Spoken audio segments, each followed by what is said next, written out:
মৌসুমীর রান্নাঘরে আপনাদের সবাইকে নমস্কার আর স্বাগত। আমি খুব কম তেল মশলা দিয়ে কি করে মাছের ঝোল তৈরি করব তারই রেসিপি আপনাদের দেখাবো।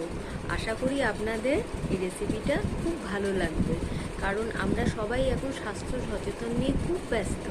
তাই কম তেল মশলা যত খাওয়া যায় তত আমাদের শরীরের পক্ষে খুব ভালো।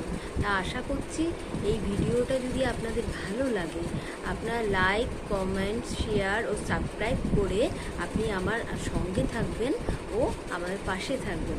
চলুন এবার তাহলে রান্নাঘরে যাওয়া যাক। আমি কাজুলি মাছের ঝোলের রেসিপি দেখাবো। প্রথমে মাছগুলিকে ভালো করে ধুয়ে ছোট চামচের নুন, হাফ চামচ হলুদ ও হাফ চামচ লঙ্কার গুঁড়ো, সামান্য সরিষার তেল দিয়ে কিছুক্ষণ মেখে রাখতে হবে। কড়াইতে 2 চামচ সরিষার তেল দিয়ে সামান্য গরম করে তাতে ছোট চামচের হাফ চামচ কালি জিরা ফোড়ন দিতে হবে। তারপর কেটে রাখা লম্বা, সরু ও পাতলা করে কাটা সবজি, আলু, ডাঁটা, বেগুন ও কয়েকটি চেরা কাঁচা লঙ্কা নিয়ে সেগুলি কড়াইতে সামান্য নেড়ে চেড়ে এবার মশলা বানাতে হবে।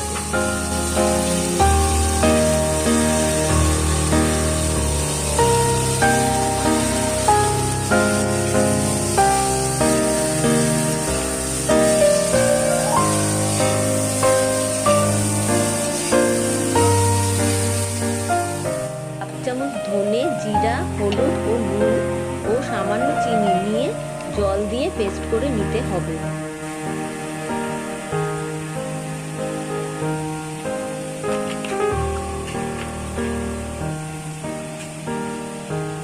পর একটি কড়াইতে সামান্য তেল দিয়ে কয়েকটি বড়ি ভেজে নিতে হবে। নাড়তে হবে। এরপর মশলা কষে গেলে উষ্ণ গরম জল ওই বাটিটি ভরে কড়াইতে দিতে হবে। বড়িগুলি ভেজে তুলে নিলাম। এরপর কিছুক্ষণ ঢেকে রাখতে হবে।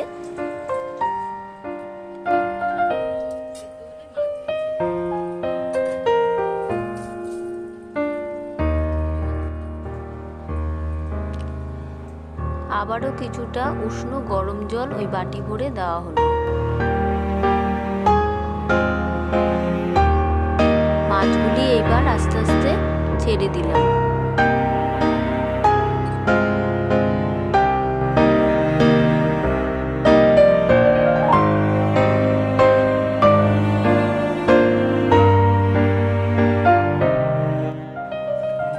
মাছগুলি দিয়ে কিছুক্ষণ বাদে বড়িগুলি দেওয়া হলো। এবার 1 মিনিট রেখে একটু ঢাকা দিয়ে দেওয়া হলো আর স্টিমটা কমিয়ে দিতে হবে।